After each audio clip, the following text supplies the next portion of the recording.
Colonel Sangaré, bonjour. Bonjour, madame. Vous êtes directeur de la Société de développement des forêts, la SODEFOR. Première question, comment se fait-il qu'encore aujourd'hui, des gens arrivent à s'installer dans des forêts classées qui sont théoriquement protégées? Au sortir de la crise, nous avons constaté effectivement un envahissement assez important des forêts classées. Mais depuis cette période, il y a beaucoup de campagnes de sensibilisation qui ont été menées.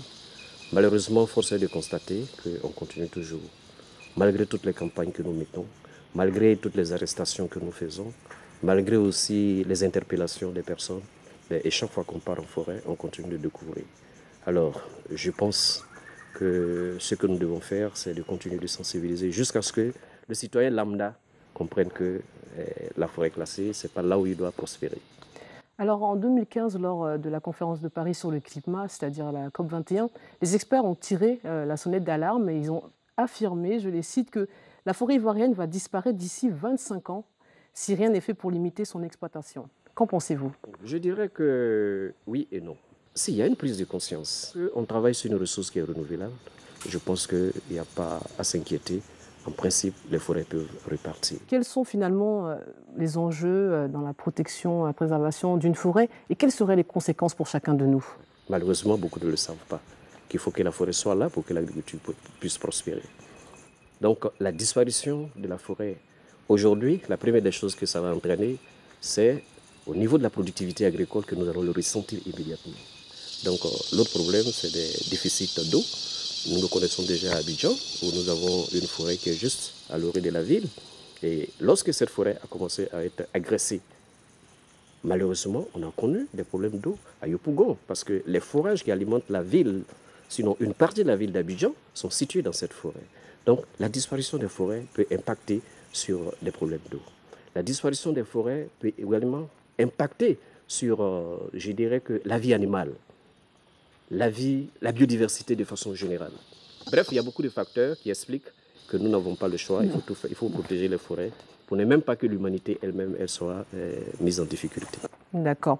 Alors en 1960, il y avait 4,2 millions d'hectares de forêts classées, mais actuellement, les forêts classées représentent moins d'1 million d'hectares. Comment l'expliquez-vous?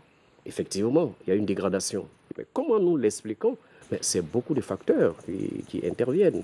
Entre autres, vous avez le développement agricole qui se fait aussi de façon anarchique. Pendant la longue période de crise que nous avons connue, nous avons assisté à un envahissement massif des forêts qui ont contribué énormément à dégrader l'ensemble de ces zones dont nous parlons. Quels sont les moyens financiers qui vous sont donnés pour protéger nos forêts? Depuis la COP21, il y a eu une prise de conscience qui fait que depuis 2 ans, nous commençons à avoir de nouveau des appuis qui commencent à nous parvenir. Par rapport aux problèmes d'insécurité que nous avons posés, par rapport au risque de disparition des forêts. Vous pouvez le chiffrer? Le chiffre qui nous a été donné, c'est 1 milliard que le gouvernement a mis à nous. Comment ce budget est-il réparti? Ce budget, il est essentiellement consacré à la protection de la forêt. Pouvez-vous quantifier le nombre d'agents nécessaires à la préservation des forêts classées? Nous avons 948 exactement. Mais ces 948 agents ne sont pas tous des forestiers, donc ils ne sont pas tous commis à la protection.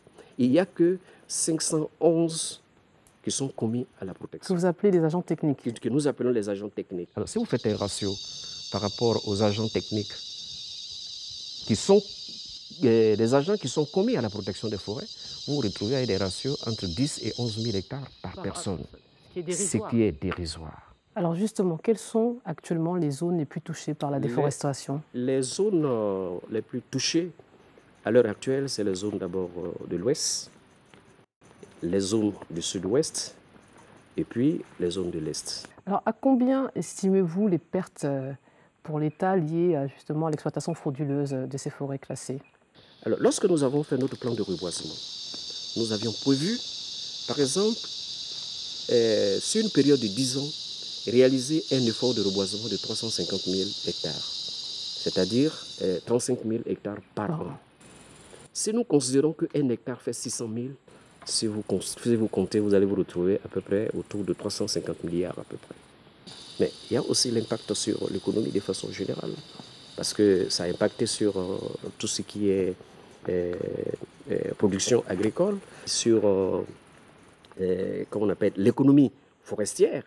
Alors vous avez la lourde tâche, hein, vous nous le dites depuis tout à l'heure, de concilier à la fois des intérêts environnementaux, économiques. Comment faites-vous? Le premier élément pour nous, c'est d'abord la sensibilisation. Mais dans le même temps, la population ivoirienne va continuer de s'accroître. Les besoins en termes alimentaires vont aussi continuer de s'accroître. Il faut trouver des solutions à cela. Donc ce que nous disons aujourd'hui, c'est peut-être de voir comment aménager l'ensemble du territoire de sorte à faire, à respecter la spécificité des différentes zones. Et pour cela, l'intensification de l'agriculture, la modernisation de l'agriculture, je crois que va s'imposer à nous de plus en plus. Et puis peut-être avec des systèmes d'irrigation. Bref, il faut moderniser de sorte à permettre de baisser la pression sur les ressources forestières. Alors, vous parlez de l'agroforesterie, donc, qui est un type d'agriculture, et vous avez mis en place une contractualisation, on va dire, de cette agriculture pour donner un cadre légal aux activités menées justement dans les forêts classées. Alors, combien de familles actuellement vivent grâce à cette contractualisation? Entre 1 million et 2 millions, ça je ne peux pas vous dire de façon précise, mais ce sont les études qui sont en cours qui vont nous dire exactement quelle est l'importance de cette population. Alors pour remédier aux effets néfastes du changement climatique, la Côte d'Ivoire a pris l'engagement lors de la COP21 de rehausser le taux de couverture forestière à 20% du territoire national d'ici à l'horizon 2030. Est-ce réaliste? C'est notre vœu le plus absolu, que les populations s'approprient la forêt. C'est pour ça que nous encourageons tous les villages à avoir leurs forêts, les conseils régionaux, les mairies à constituer des forêts pour pouvoir accroître également cette couverture. Donc si l'État garantit la sécurisation de son domaine qui est constitué de forêts classées, des parcs et réserves, et avec les apports du secteur privé et des collectivités et des populations. Avec ces efforts, je suis convaincu qu'il n'y a pas de doute à se faire, cet engagement il sera tenu. Comme vous tentez de sensibiliser les populations à la préservation de nos forêts, que pouvez-vous leur dire? Il faut cultiver l'amour de l'arbre, déjà même au niveau des écoles maternelles, de sorte que progressivement, cette génération soit une génération respectueuse de l'environnement. Parce que ce que nos parents nous ont laissé en héritage, mais s'ils ne pourront pas faire mieux, au moins que nous puissions laisser l'équivalent aux générations qui vont nous suivre. Je pense que c'est au prix du don de chacun que nous allons pouvoir arriver à cela. Colonel Sangaré, merci d'avoir répondu à nos questions et de nous avoir permis de suivre vos équipes sur le terrain à l'intérieur du pays. C'est moi qui vous remercie. C'est la fin de cette émission. Merci de nous avoir suivis. J'espère qu'elle vous aura permis de mieux comprendre la Société de développement des forêts, la SODEFOR. Merci aux équipes de Soprod et à la RTI.